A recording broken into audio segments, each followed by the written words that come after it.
Jadi artinya cahaya yang bisa melihat asar itu cahaya fisik, matahari, bulan, sebagainya.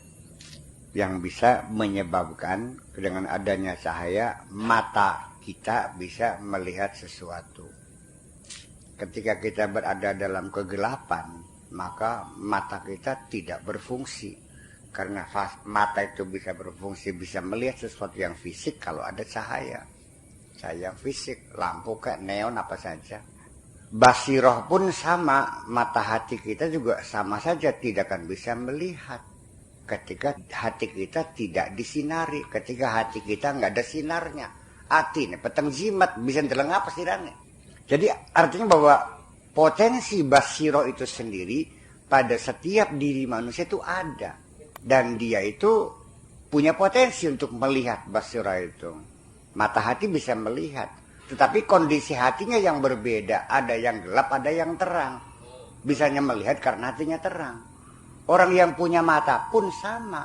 Ketika berada dalam kegelapan, ya nggak bisa melihat apa-apa. Matanya bisa melihat nggak? Tetapi dalam keadaan gelap, apa yang bisa dilihat? Ya nggak ada. Itu pengertian bahwa basar dan basirah itu mata kepala dengan mata hati memerlukan penyinaran. Jadi sementara ini banyak orang yang karena sudah merasa beragama Islam, sudah ngerasa sholat, sudah ngerasa zakat, sudah ngerasa naik haji tiap tahun, dikiranya sudah bercahaya. Padahal mah petang jimat kan.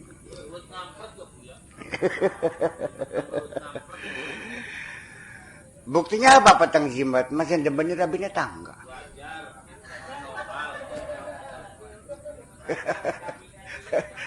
Iya kan? Ning rabi bobat baik. Ya, itulah kira-kira. Iya. Sinar itu sendiri apa sebenarnya? Allahu nurus samawati wal ard. Allahu utawi Gusti Allah iku nurus samawati, cahaya langit, wal ardi lan bumi.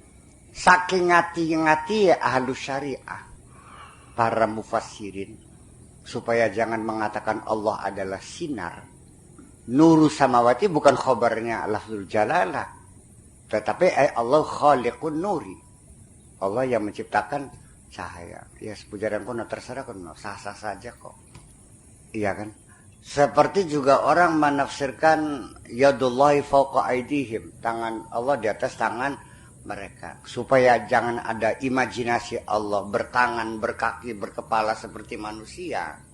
Maka takhrijnya itu ditakhrijkan bahwa yadullah artinya qudratullah, kekuasaan Allah. Ya sah-sah saja, nggak ada persoalan bu guys.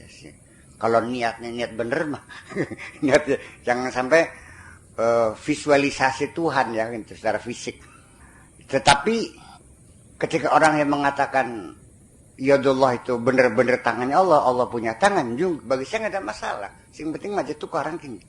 Sebab yang mengatakan Allah punya tangan juga depend on, tergantung. Ketika saya tanya, maksud Anda Allah punya tangan? Iya, punya tangan. Ini yadullah, tangan Allah. Seperti apa tangan Allah? Ketika dia menjawabnya laisa kamitsli syai'un, tidak seperti tangan siapapun, ya nggak salah juga sih. Paham bikin gitu? Allah punya tangan, kayak apa tangannya? Ya tidak kayak apa-apa. Seperti apa? Enggak ada yang sepertinya. Ya bener maning baik ini barangnya. Jadi sebenarnya mah ketika ada orang bertengkar karena berbeda pendapat, ini persoalannya karena salah satu atau masing-masing tidak mau mendengarkan alasan pihak lain. Itu aja persoalan. Makanya untuk mengurangi pertengkaran, cobalah kita belajar memahami alasan orang lain. Minimal kalau kita mau memaklumi alasan orang lain kan tidak terlalu tajam pertengkaran. Iya kan?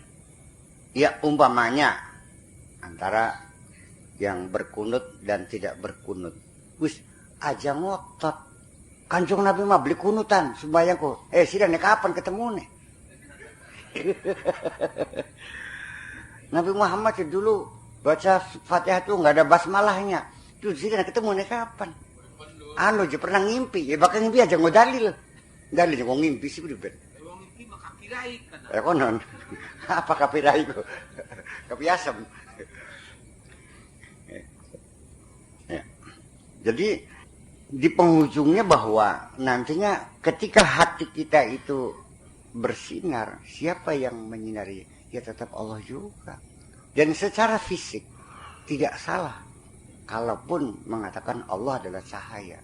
Karena secara ilmu fisika pun sampai sekarang tidak diketahui cahaya itu hakikatnya apa.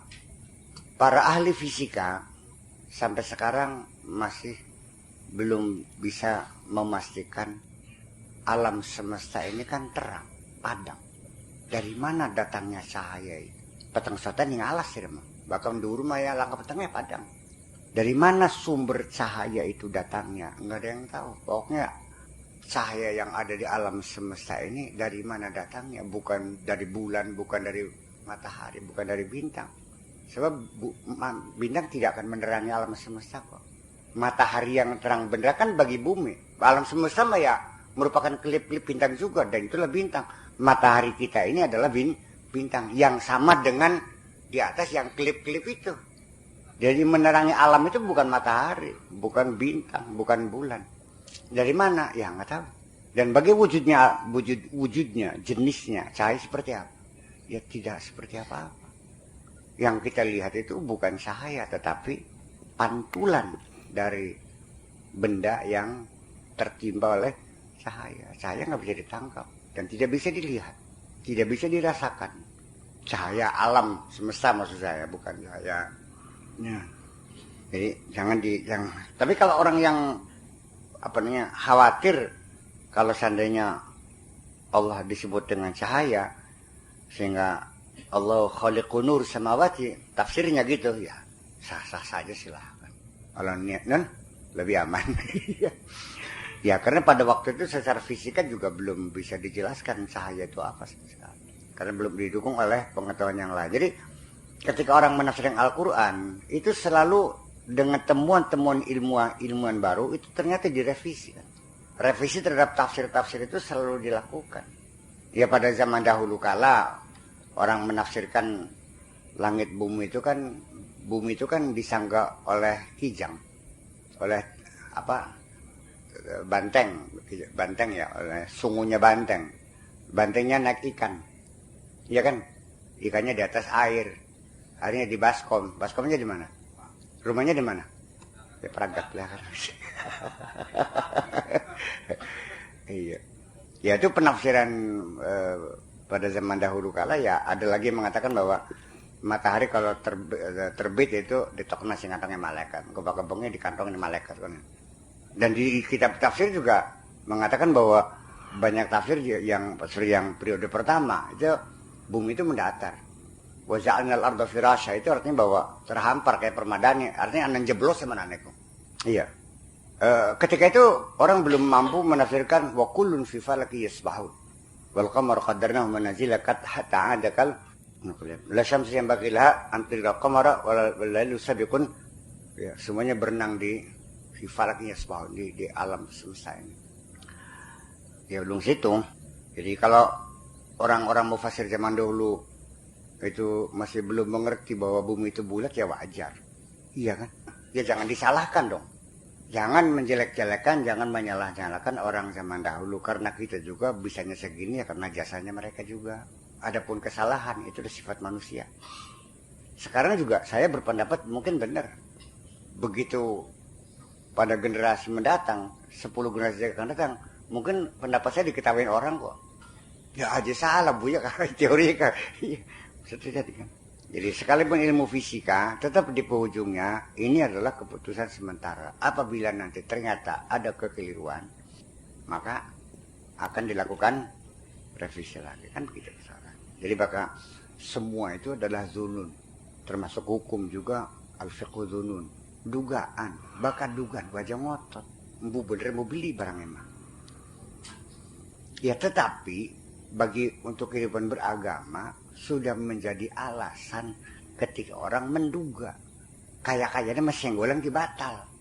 Ya tapi jangan ngotot lalu menyalahkan orang yang berpendapat bahwa senggolan tidak batal Kaya-kayanya mengemek kurang kudu banyak wudu. Ya usman ka wudu dingin Usman.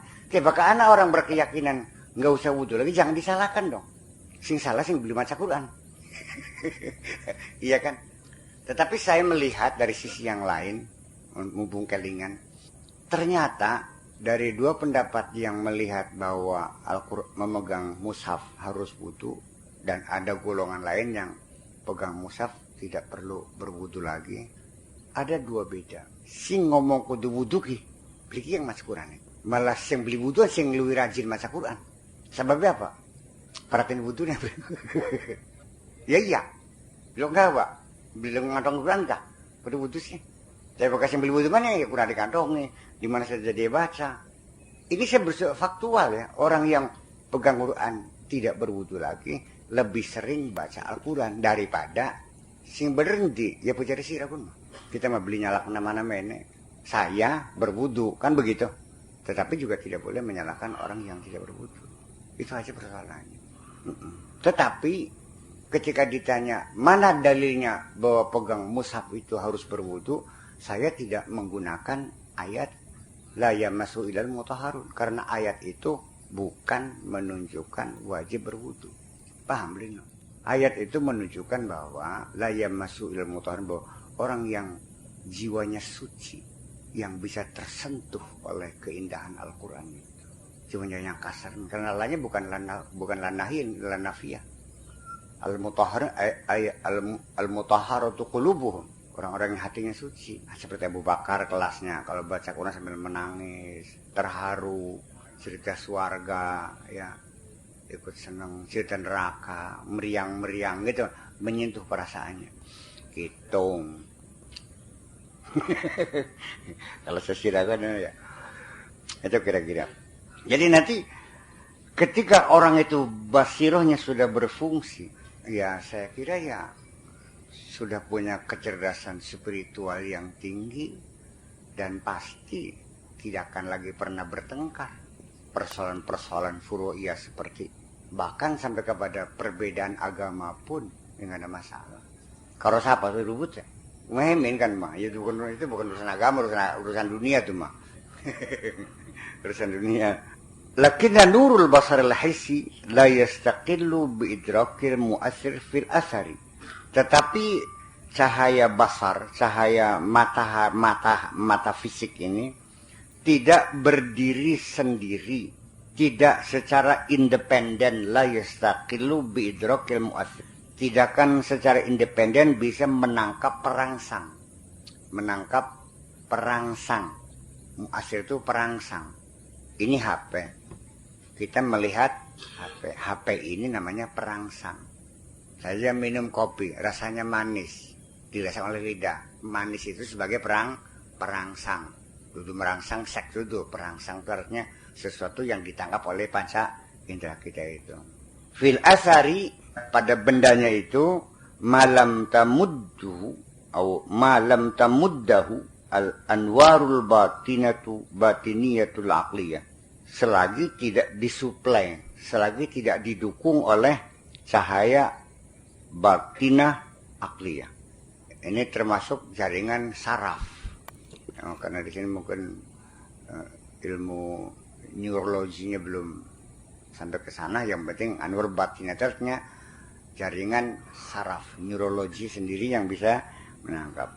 Karena mata itu sendiri sekalipun kelihatannya melek, tapi banyak yang tidak bisa melihat. Jadi karena tergantung kepada saraf itu sendiri. Anwar batina akliyah, yang bersifat akliyah. Fal madar innama huwa al anwarul batiniyah. Jadi fokusnya adalah semata-mata pada sinar batin.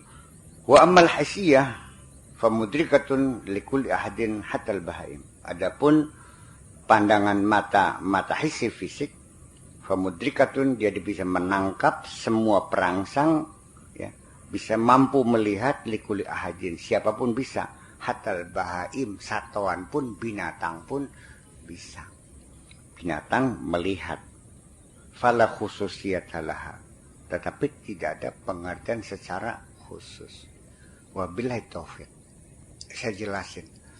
kita melihat, binatang melihat. Sama nggak melihatnya? Tidak.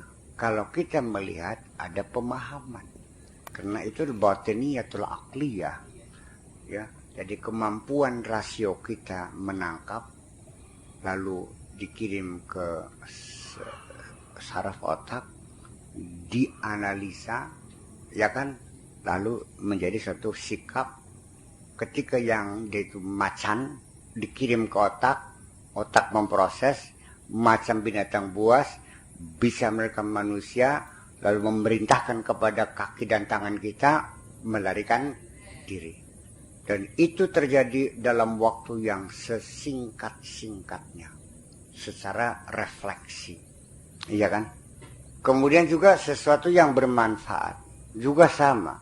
Jadi mata kita melihat bukan hanya melihat adanya sesuatu benda, tetapi juga plus kemampuan rasio kita untuk memberikan penilaian dan memberikan tanggapan.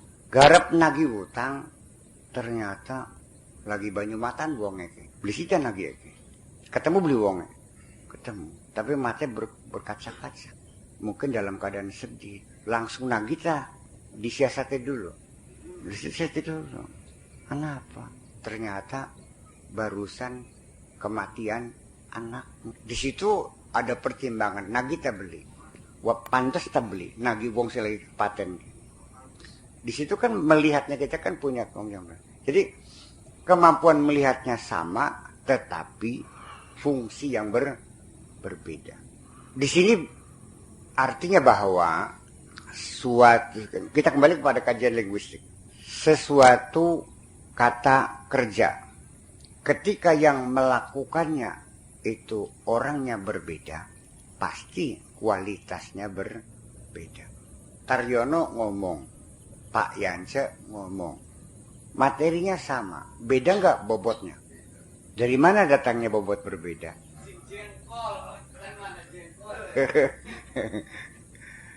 Ketika satu kata berada pada kalimat yang berbeda, maka maknanya berbeda. Kalimat yang diucapkan pada waktu yang berbeda, maknanya berbeda.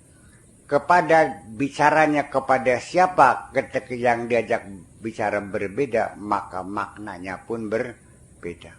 Waktunya berbeda, maknanya pun berbeda. Tempatnya berbeda, berbeda. Orangnya berbeda pun berbeda pula. Jadi kesimpulannya, Ustadz Salim duduk di atas kursi. Dan Belanda menduduki Indonesia selama 350 tahun. Palestina sebagian besar adalah daerah pendudukan Israel. Dan sebentar lagi ini orang lagi rame-rame rebutan kedudukan. Sama nggak duduk? Kalau saya Salimah bokongnya nempel ning kursi. Kalau Belanda menjajah Indonesia. Kalau rebutan kedudukan artinya nah, makanya jadi kita kembali mumpung ingat lagi. Sama-sama melihat beda antara ro'a, basara, ahdaka, ihlaulaka, hamlaka, nazara, basara. Itu semuanya bahasa Indonesianya melihat semua. Betapa cingkrangnya bahasa Indonesia. Betapa sempitnya bahasa Indonesia yang tidak bisa mentransfer bahasa Arab. Oke deh, semuanya melihat. Basara, ro'a, nazara, hamlaka, ihlaulaka, ahdaka, atrofa, itu semuanya maknanya melihat. Mungkin nggak sempat kita menguraikan perbedaan satu kata dengan kata yang lain, tetapi dalam satu kata saja ro'a juga bervariasi. Mumpung masih ingat, ka'annaka tarahu, kamu yakin betul melihat dia. Ro'a di sini bibasiratika, dengan basirahmu. Fa'in lam takun tarahu bi'ainika, ketika engkau tidak bisa melihat Tuhan dengan matamu, fa'innahu tarah, fa'innahu yaraka, sungguhnya Allah melihat kamu biqudratihi. Tiga kata ro'a, tiga-tiganya mempunyai potensi yang berbeda. Ro'a yang pertama adalah bil basirah, ro'a yang kedua adalah bil bil ain bil basar al hissi, dan yang ra'a fa innahu yaraka, ra'anya Allah tidak dengan mata tapi bi qudrati. Paham link? Kalau kita tidak paham seperti itu, ibarat lu dipaham omongan gini. Di sini persoalan-persoalan yang perlu kita kembangkan di Indramayu ini. Kalau tidak, pembangunan pemikiran yang kita gagas selama 15 tahun ini berakhir nihil, atau tidak. Ya memang pahit. Sehingga dengan pahitnya itu ya saya tidak akan kapok. Hampir kalau nggak salah ya hampir 9 tahun lah saya di Indramayu ini tertuduh sesat, tertuduh aliran nyeleneh dan sebagainya. Ya karena apa? Karena kita punya pandangan yang berbeda. Ya, Yesus Salim. Sampai sekarang saya menganjurkan, tolong hormatilah Rasulullah. Kalau kirim Fatihah jangan bancakan, khususan ila hadrati Rasulillah. Yang ila hadrati Rasulullah wa auladihi wa azwaji. Si pribadinya cetang ngormati sih lagi. Duh, Taryono kirim surat Pak Kiai niki bolu kangge Pak Kiai bareng-bareng karo rabine sampean, anak putune sampean sandal tak balangakan bolu niki no. Gua yang ngirim anak ke ega segulondong dewekan. Ini kan bisa terjadi satu penghinaan sebetulnya. Begitu kirim Fatihah pada Rasulullah, kepada Rasulullah wa auladihi wa azwajihi wa dzurriyyatihi al-Fatihah bancakan boleh. Begitu kirim kanggo bapak tuane sing ditahlili khususan ila ruhi jiddi Haji Hasan al-Fatihah. Apa belum tuh? Tetapi ada para kiai yang menolak. Nyong kita bermokonan ya terserah. Saya enggak maksa kok. Nurut Rabbul-Wis. Tetapi saya yakin orang yang mengarang kitab yang seperti itu adalah bukan orang yang mencintai Rasulullah. Karena tidak mungkin orang yang cinta itu akan memikir bagaimana I'll do the best. Orang mencinta itu selalu ingin berusaha yang terbaik untuk kekasihnya.